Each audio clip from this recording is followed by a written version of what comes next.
congodialogue.com.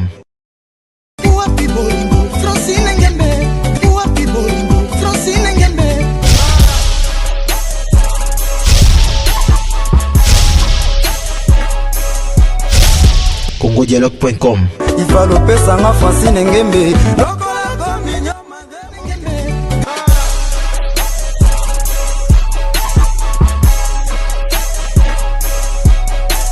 congodialogue.com. Il va l'opé sanga Francine Ngembe. À vous, chers téléspectateurs, surtout à vous tous qui aimez www.congodialogue.com. Merci. Je vous dis bonjour, bonsoir. Ça dépendra que de l'heure que vous nous captez à ce net moment. Et comme vous avez toujours l'habitude de nous regarder, tant que vous la elongi ou yandegonabino ka grave songanzi la number one, et ça na grâce à première dame que j'appelle Francine Ngembe. Opportunité, il y a qu'informer le monde entier à ce qui concerne la culture. Alors, dossier est grave, très grave alors, surtout que dans le monde na biso ya ndule na musique na biso ya Congo, on est en train de perdre grand ya musique opé batika pa empreinte digitale. Na bango na monde wana ndule. Et aujourd'hui, j'ai le réel plaisir de recevoir pour vous un grand artiste, c'est l'une des plus belles voix de la République démocratique du Congo, na Komboya, commandant John Sex.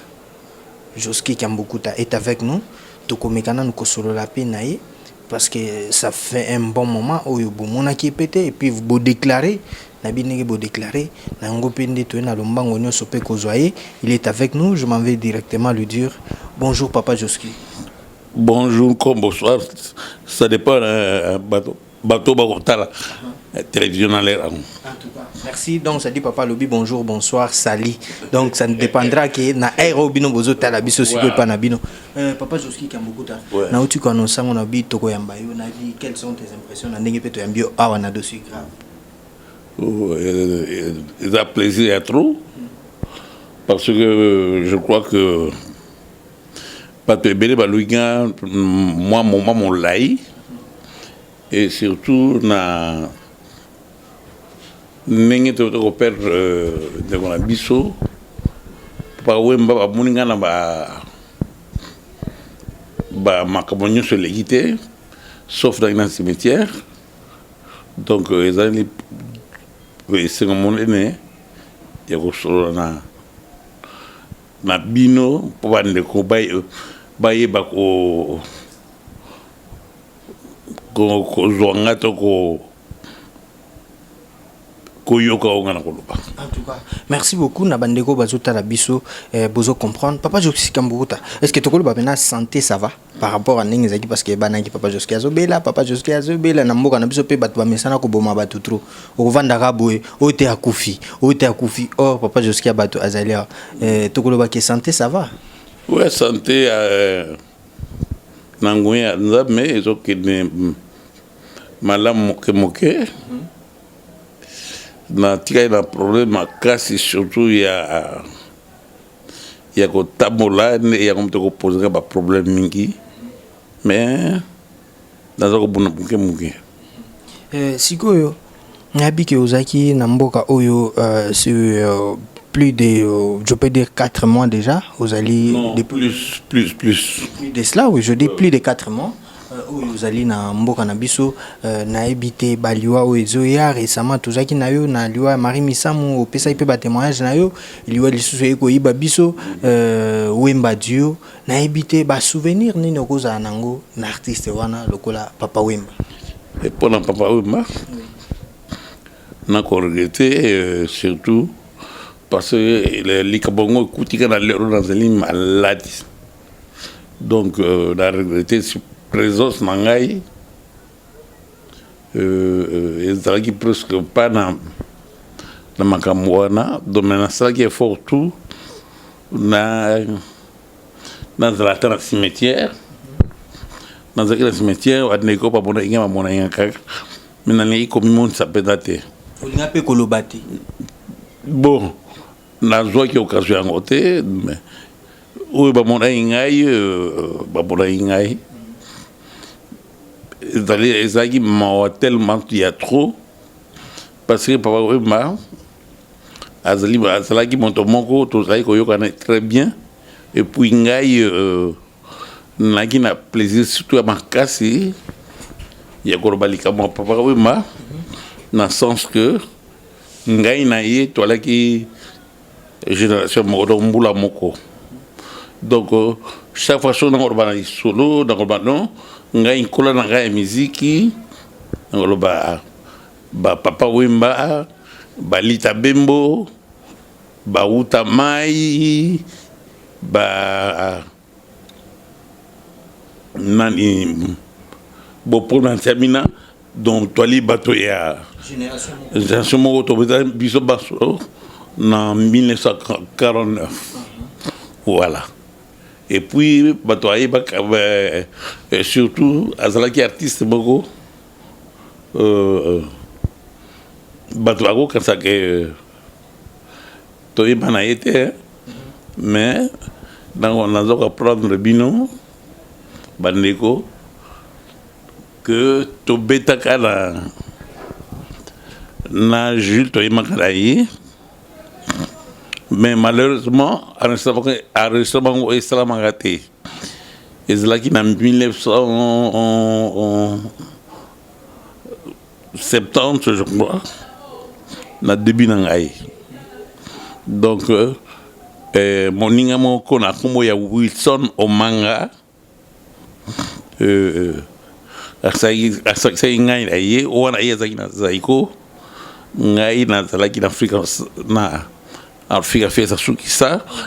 po toyeba banzembo na ye mais malchance tosala yango te mais tosalaki barépétition nyonso tu na Papa Wemba mais malheureusement toarisanga yango te to chaque fois tokutani tokanisa époque wana ye azoyebelanga banzembo wana donc parce que azalaki na la mémoire ya bien bon nga banzembo ebele na bosa na yango donc azakora ntango bozalaki so bokutani azorappele yango bandosala yo mpena bien ngai nakobenga ye Jules Presley yazoba Josex donc voilà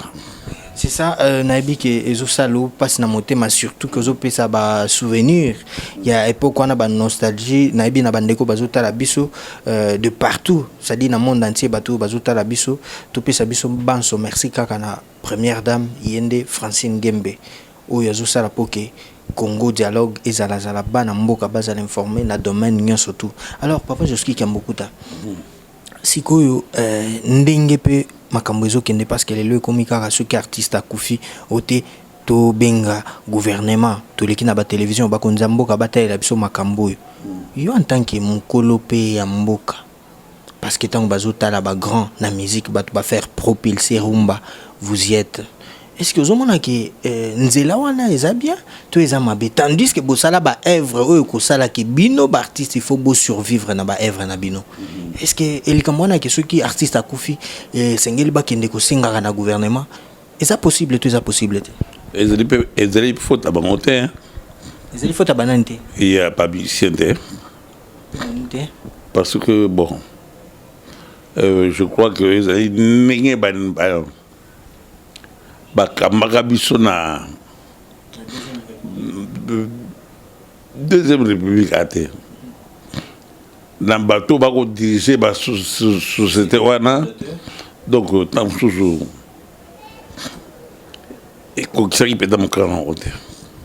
réellement lelo yango wana omoni ke tosalaka recours na ntango na gouvernement ntango mpona bakonzi alors sikoyo Papa Josky na bandeko bazotala biso tokoyeba yo ozalaka affilié na Sokoda to na Soneka ngai nazalaka affilié na Soneka mais comme nazali na mikolo nazalaki na Paris nazalaki na SACEM donc nazali na SACEM mais bandeko ebele il faut bayebaka que toucher ba droit dans sa sem et nous le baté que l'ennemi sont bon à mon nom et allaient l'air au bimisi nzembo ceux qui nzembo tourner bien ou toucher bien mais ceux qui et tourner bien dans le dans le sens que tourner bien dans le sens que tu vas pirater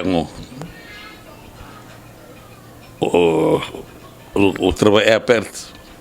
À perte, mais yo déjà vous avez m'panzi kuna ya SACEM, ça dit makambo c'est bien organisé parce que tout le monde ba W bimi kuna ba oui ça va et bimi kuna on dirait que ils ont ba droit na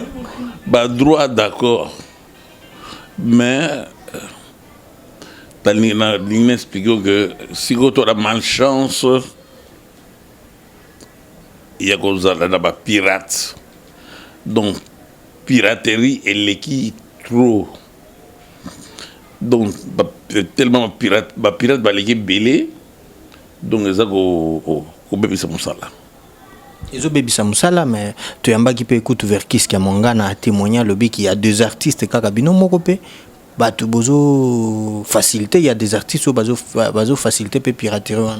par là bon il est comme Azali Mokonzi. Il y a Sokoda. À combien Sokoda? Oui, à combien? Ah bon. Azali Mokonzi nabino il y a Emiko. Il y a Emiko. Mais bomoko yaki on dirait renversé mais wazola nzimbu azondi mate que non renversé était. Je vois que azolo bakaki o te ya zaka Mokonzi vraiment. Wazola nzimbu je vous salue vraiment avec qu'est-ce qu'il y a mangana je te salue en passant. Bon. Il est mieux placé il y a quoi bateau yo bazali ko se pirater sous bango ngai dans quoi bateau parce que ngai dans travail na compte na ngai mo quand travail na bateau dans o ya ngai o na yo na bango en tout cas ozongi na mboka tango zongi papa Joski Kiambukuta batu baebelo na OK Jazz esika wapi masolo pene vandaki oyo pena ke voix na yo ezaki référence tango de bayuki Joski Kiambukuta déjà bayebi ke OK Jazz ngo ezobeta siko oye tango makambo ebebaka non s'il vous plaît tango makambo ebebaka tango Franco grand maître accueilli atiki biso que son âme repose en paix donc boyaki ko bendana pe bosalaki bana OK oyo bautaki na OK Jazz ezaki présidé à l'époque na papa Lutumba Simaro les monuments vivants siko tango zongi poto oleto mono na bana OK mais to komo mono ndirozo na OK Jazz bon tandis que bana OK zo existe merci bien na mutura na yo donc le bano boy boningai na mpesi na OK Jazz donc lingo lo bake la mkoli na osala makambo na ndenge na ngai na ntango namoni que ce côté oyo ce côté bongo sepesi ngai te nakosala oyo motema na nga elingi nasala mpe elingi koloba te que ngai na papa Simaro tozalaki na problème to non Vieux Simaro, papa Simaro, azali kuluta ngai takobosa na interview na nga mopima. Parce que histoire ba changeaka ya ngote. Ngai na kuluta nga Simaro toyebana avant nazala musicien. Donc sur le musicien, donc avant nazala chanteur. Donc sur dans comment les chanteurs, azali parce que il y a pesa nga courage. Que peut dire oui Macabien sur l'effort hein tamso troye beta orchestre bongo donc au vieux wana zo biso ki tamso boko beta orchestre moko nanu kuto ki idée ya ko ya ki ko beta na ngai mwana muke na ki mwana muke na ba 16 ans oui na 16 ans ngai mwana muke ni nango iye banda opousa biso bongo akutaki ozaki na ba écriture moko komaka banzembo moko to akutaki ozaki na banzembo na yo na studio to ezaki nini oyo epusaka ya bimsa maloba non so dans le biango nali ko kota en profondeur te mais na ibiso ka que vice baro ay bay ngaité que dans les musiciens en bêta quelque part mais bay ngay petit moko bo na bigo sabat c'est bon et puis vit dans que ça plus en plus il y a un plus de concession dans ça que il balam il y a un conseil non seulement que ça l'ensemble pour ça la cabo donc nous faut ça la histoire là donc à partir d'ailleurs parce que ngai na ko ça la banzemo ngai ezala montote à mon coloté l'essentiel des alaka nzembo voilà yende skwala kiso mutu ya nzembo ezaka boye bon so lingo sala nzembo sala mutu boye tala makolo ezaka boye libumpe ezalaka boye donc nzembo il faut vous expliquer partout likabo oli koloba donc azali vie moko dans un tellement de souffrir na emingi donc on a ko bossa et jamais la vie na ngai mais na monaki na bimbe na ngai depuis oye assez kotala to ce que kotala ouais vieux avec kotala ngai dans un hôtel comment palace Africana Palace avec kotala ngai to bonanaki to juste après après décoration d'Abisso avec kotala ngai en tout cas maintenant lelo papa Josky Kambukuta na musala tu yo sala na mboko yo on peut dire que mboka est reconnaître musala yo sala na onyoso yo sala onyoso pe ozaka kokana on peut dire que Josky Kambukuta azo se retrouver les Kamwanda je crois que tiangai na katsango na ndingi na ngai bongo na tunika pona bandeko bazotala biso pona bandeko bakotala biso na linga opesa réponse oyo sa bango po bango pe bazomitungisa est-ce qu'on peut dire réellement que Josky Kambukuta le commandant John Sex a se retrouvé na musala ya salela mboka na biso République démocratique du Congo parce que tout moni wemba dio masana yo bobandane bakundi avec honneur mais yo oza sikoto kobenga yo pe monument vivant ozana no en vie est-ce que tokoloba ke mboka et reconnaître pena valeur na yo to mboka e kozela ka mokolo yo pe kokufa surtout mona ba honneur à likolo tandis que tant ozali peut-être ba reconnaître yo te non bon nazana non kasi ozanante kambe na tuna bango basali na lobi ngai nazali naino donc liwa e bisakate surtout mbulo yo ezali ane moko ezo kolika bato bayebani te soki oyebani en tout cas tamane kengi comprenez donc papa jusqu'à le vie mbula au 2016 ezo bangisa trop c'est dit batutu bayebana bakomo na yebi ke pour na samela kambingi en tout cas na yebi na ba église ba koloba ke mbulo yo ezali mbula ya décision mbula ya bilaka mais ngai da mosala ngana salaka mbulo yo eza mbula ya keba c'est des obangi ça batutu ba bangi ça parce que talaka mais bandeli déjà à sa vie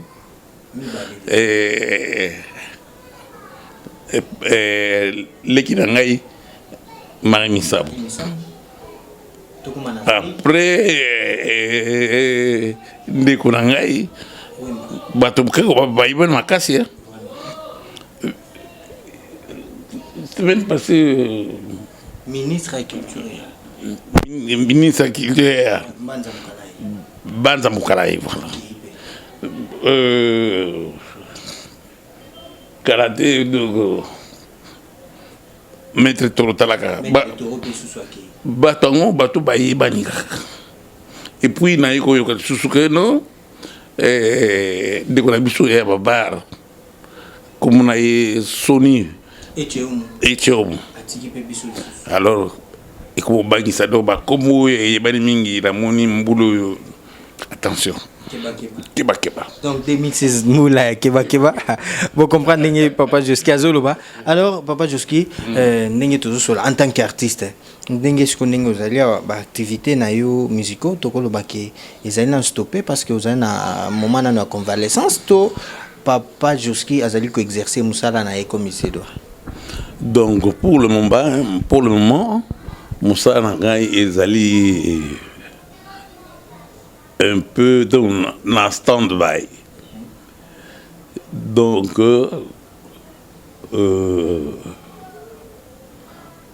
Nanzali komi bongisa. Suginza ma sugingai. Donc sur la binzambe, donc ma kanisi oyo naza olingana nasala. Soki nzambe alingi, vous allez bien, bon. Sur la monique et Koki, je crois que dans la vie n'a pas de kanisi. Ndingo kanisi banzembe koza na studio oyo tikato oyo zo konte ko sala tozo continuer ko koma ba ngai na beli banakala ça que boyeba d'ailleurs écoute sur l'entali bien oyo ka jusqu'à fois combien de fois bambale bele yango kutunga na lobi batu ba mesana ko boma batu donc kudu ninga to so na ba bi jusqu'à ça kufa faki yango ndena bi na lukayo po batu na ba mesana ka ko boma batu bazo e bakutu teke no mbulu ezambula moko keba keba ozo bangisa na ba kombo batu bele. Alors Papa Joski Kiambukuta après bino a réseau continuer rumba oyo bino bobanda continuité nango ezali lelo est-ce qu'on peut savoir 2 ou 3 personnes ou 4 ou 5 personnes oyo bazali descendance écriture et Joski Kiambukuta Joski Kiambukuta azali yemote Joski Kiambukuta azali na génération. Je crois que ceux qui Joski Kiambukuta azali Joski Kiambukuta parce que alandaka lokolo abatu mongo lokolo banani te na kotaki lokolo te mais amba lokolo bakota biso parce que alandaka par Vieux Roche Vieux Roche pour qu'on ait un vrai fanatique qui a Vieux Lei. Bon, on a invité tam souba cher souba par au monde mais pour le moment on a invité oyo ka musique na biso ate awa net banani siko oyo zo yeba pe ba musique non o bazo continuer ka na rumba d'accord question na motu na manabu mais tellement mboko ye ko bangisa kai nini susu na source niti webi kala ezalaki plaisir ya kokumisa motu mais siko soki olutengaka motu motu anaza motu ya tel donc ngai boko pour rami noko nga na poli bingi bwana avo eda gagner ngoloba te. Mais oyebi quand même qu'il y a des gens qui font de la très bonne musique. Mais kasi Papa Joski bino nde bakulutu bino nde batu oyo bosala ki nzela po bango ba ya koleka et onyo so bango bazo sala lelo ba copie ngo epai na bino et kozala mabete soki lelo tangi lobike Koffi Olomide par exemple azo koma bien et kozala mabete autant ba profiter tout en Koffi bon c'est bon tout en JB alors Koffi oui azali moto oyo na travailler na ye o ayemisa ngai banzemo na ye donc mpona ngai comme na yembaki na ye donc à sa génération disons non génération na ngai te mais au landing mais au musu landing sur la cima bazali hein lokola pe baza utangi kofi baza matata ba pitwana utangi kofi usinga pe bien utanga non soit tangi kofi ba pali musu loka ba jusar bali hein jusar nyo kalo oui aza ko se maintenir te na ba jeune ko na ba na ba jeune ba vie jusar nyo kalo ba vie ko ti jusar nyo kalongo to wana zaikoti non zaikote non et Jussar balandi biso na ba kofi mais après bango bamsu bali hein mais bamsu swala baza batata bana matata na musique oyo ya Sony ya Sony ngalobi kwa Sony ngale na lobi po na ndenge bato bazoloba na ndenge bato bazoloba ke ba texte na ba uza ba texte Sony zoko wa osangisa bato te parce qu'à l'époque tangu yozo yemba banze moneti ba mumun donc zo moni zo sangisa bato à l'époque au moni que même so batia on a fait bato bazobina mais lelo ce n'est plus le cas ceux qui totie banzembo ya génération na yozo ba baza moto ndio bazoyemba ba makambo ya mbetu bazoyemba ngo publiquement makambo ya chambre ezobima na salon ils ont pas pour répondre kama pona kusunga bandeko bazotala biso parce que sur la vidéo répondre tant so vieux wana et bango to balangote siko moni na minute ba yo kana bitama oui ba vieux kasi bon ba banangote abino pe bosala ngo kitamata kitamata nte munanga kitamata na kitamata bloqué kitamata bloqué d'après peut-être muto akiti amati na vini akiti pe na vini a bloqué pe aya vandi ça dit a bloqué soki ngara ni expliquer yo na okosala pe yo bon peut ça une explication ce qui a similité mais on a la vérité na bolingo parce que ngai na bota le 14 février ba nzembo na ngai belé la yemaka ezali ba nzembo ya amour do bolingo bon yo na ngoyi bisayo na bolingo so bolingani ezaka ndengini yiboko ibisanga to so bolingani ezaka ndengimo non you ago degré amour ezaka ndengimo lere mo kitaka lere mo buti lere mo bloqué wana bokomi na suka donc wana télévision kamo mais abure sanga bo kitaka e mataka ezaka stable te donc l'air moko ekiti l'air moko buti l'air moko voilà pour ni pe ko choisir ka ba texte ou peut-être ko bel sabatu mitu kita mata netika dans olubi kita mata comment te ko tiki batu ni équation mais non bel ka bon expliquer d'accord sur ndenge olubi menga netinga na zabe na convaincu te n'explication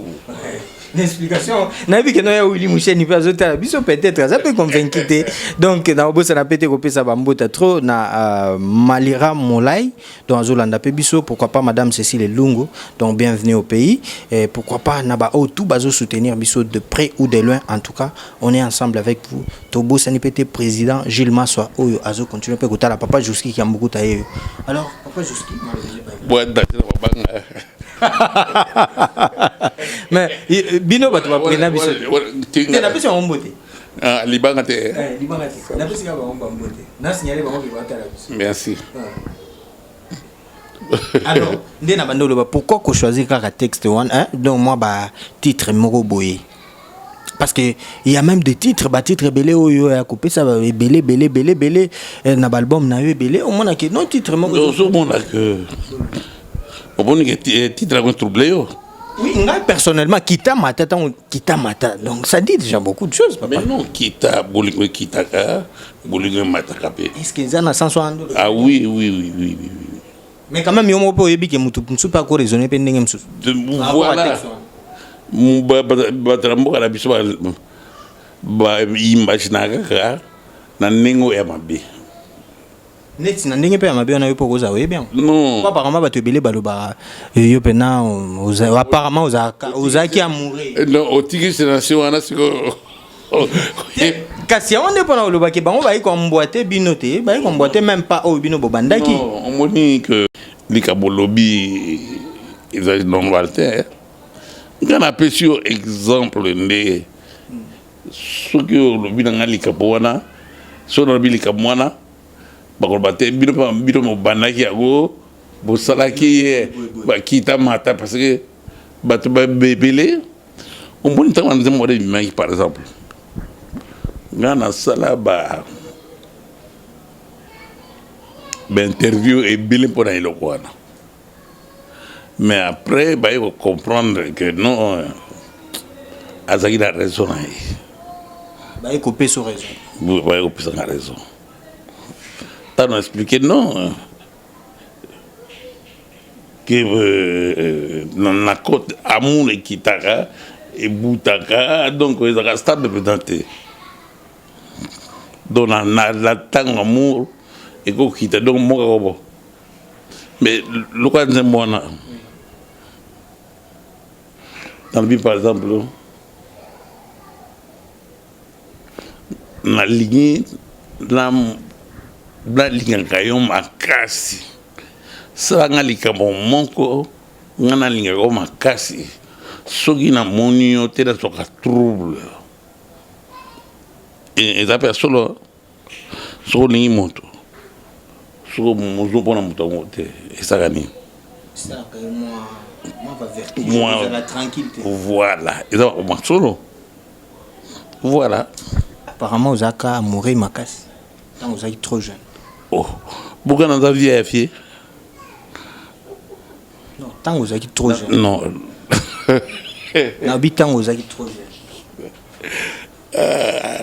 non bon bah comment tout changer na o batu balobaka parce que Joski qui aime beaucoup ta Ozali Baoba Ozali légende Ozali mutu ozali quoi livre oyo esengeli de jour au jour batu baye bakaba ouvrage na yo parce que vérité ya Joski qui aime beaucoup ta mutu akobete la bisote kaka ndenge tozo solola yango nde vérité na yo siko yango nde na tuni na bato balobaka que Joski qui aime beaucoup ta vraiment c'est un grand amoureux et preuve en est qu'azwa kombo wana ya Joe Sex c'est parce que alinga ki basi mingi mais non c'est pas bon putain si ko kombo wana yo préférant d'après yo donc yo moni que parce que les basi mingi balobi mais sexe voilà ezali sexe ya nengo zo kansa ndenge zo kansa te yo kasi qu'on explique na ndenge ya bien soko yo ki banzema continental bon ils comme on zo yango na ina continental orchestre continental et orchestre ya feu maître Toro au du Kabiso wana bozaki na ba papitex tu bango papitex oyo bana non papitex bozaki na bana tozalaki na ba kutamai batino mwinkwa ba bopol matsamina ba tamar ba kamil donc ba chandala boba de webele moni bon yoka ce qu'on explique tila sexual ezalaki ndenge yo kansate mais sexual na ezalaki mabina ya continental soko yo ki ba continental ba continental le mo pepe sexe pepe de som pepe de sexe pepe donc sexe pour continental ezalaki orchestre moko bazali kolanda Afriza. Afriza asalaka danse taillé somjum. Donc biso pe lokata ba chaîne comme to linga ito landa to balaki na kolanda rythme ya Afriza to sali pe danse na biso comme nango sexe sum. Comme ngai la zalaki vedette et puis nango bita danger les rois. Hein? Surtout ni va marcher dans les babalères ou va côté musique la petite continentale bah mon donc Joski donc grand chanteur danseur donc comme on a bien danseur dans bien et puis dans la qui tête principale orchestre wana donc et l'ingo ba Joe ba pesa ka kombona mais kombona e utaka na Brazzaville trobeta concert mona Brazzaville na chef Ignon non sikoyo comme ngana zaki lokola tête d'affiche orchestre Joski comme danse na biso ezalaki sexe sourd le batiango ba komo benga Joe sexe sourd c'est bakata et ba soumati Joski donc Joe sexe les places Joe sexe et voilà donc ils allaient sexe au biso to banu kanza voilà bere ka bon ça vraiment donc ils a bere na bato ba benga ni erreur. Heureusement na bato batali dossier grave alelo pour comprendre version ya combo ya papa Joski Kambokuta wazali le monument vivant. Je pèse bien mes mots. Oui papa on dit en tout cas je pèse bien mes mots parce qu'il mérite être appelé un grand de la musique et azali pe légende. Alors papa Joski Kambokuta tukumi na biso na suka il entretien na biso na ebité malobani ne ko yebisa bana Londres malobani ko yebisa bana Paris bana partout bana monde entier bazota la biso surtout na grâce ya madame Francine Ngembe oyo ya Kolo Congo Dialogue. Merci Bingi batnego ya France parce que France ezali mokana vana rapper Belgique pe et ali mokopé mboka pe n'inverse donc nous allons chanteur moko va côté orange na arrêté mingi dans mon temps sous émission tout ça les peut-être ba idée s'il to ba question s'il était. Mais bon, ngai lanzanga nga lanzali ko répondre la question ya Songanzila elingo lo papa ngana Kongo na munyanga Songanzila lokola la kisanzela na Kongo donc ngai na tola na kaka oye asa ko tuna ngai il y a un répondre. Donc, et bénédiction, est-ce que pas n'abusé aux souhaiter ni tous à la ligne. Non, pour continuer. Lobby, Bossalamaka Minene.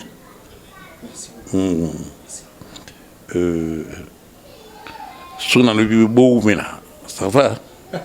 Oumela commandant Josex Oumela ngapena lui vraiment Oumela ça dit ko banga te po mbula oyo bien que ça keba mais yo ozanan yo tozano na posa. Alors merci à la grande équipe qui a eu à m'accompagner. Là je vois Darby derrière la caméra assisté par Merlin hein. Merci beaucoup à Merlin pour l'assistance et quant à moi je vous dis merci et restez toujours fidèles au programme de www.congodialogue.com. Bambo TP hein et aux angles yo boy babang TP ngana boyo boka ezala la terre vraiment boka bata dis ça bonne dîner vraiment boka moi 3 4 5 6 et ça la fait bien ngai napesi mbote na famille na ngai Mobimba Kiambukuta famille Kiambukuta donc na baleki na petit 15 Bakaro ba Philippe Balubé Bakato ba Jacques donc ba dekonyo tout mbote mingi na pesi mbote na mwasi na ngai Masera na pesi mbote na bandeko na ngai bandeko ya Brazzaville na ngamba ya Congo Brazzaville lokola Muga ya Gabi na pesi mbote na Maître Gomez na pesi mbote na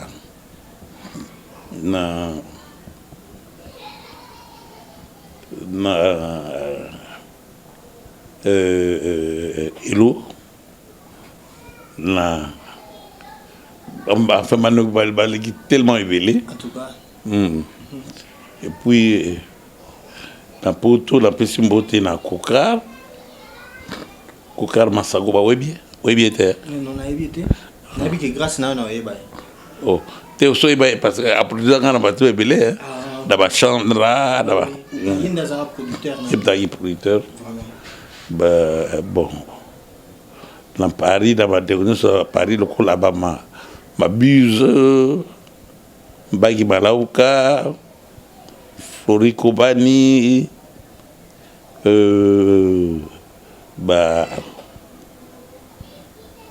enfin Bazebele. En tout cas, au PC Wangoka Bambote.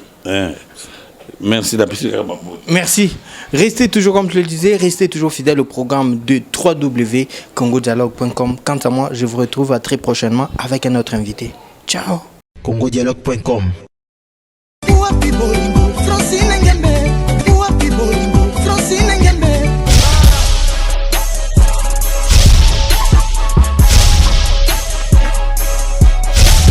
congodialogue.com. Ifa lopesanga Francine Ngembe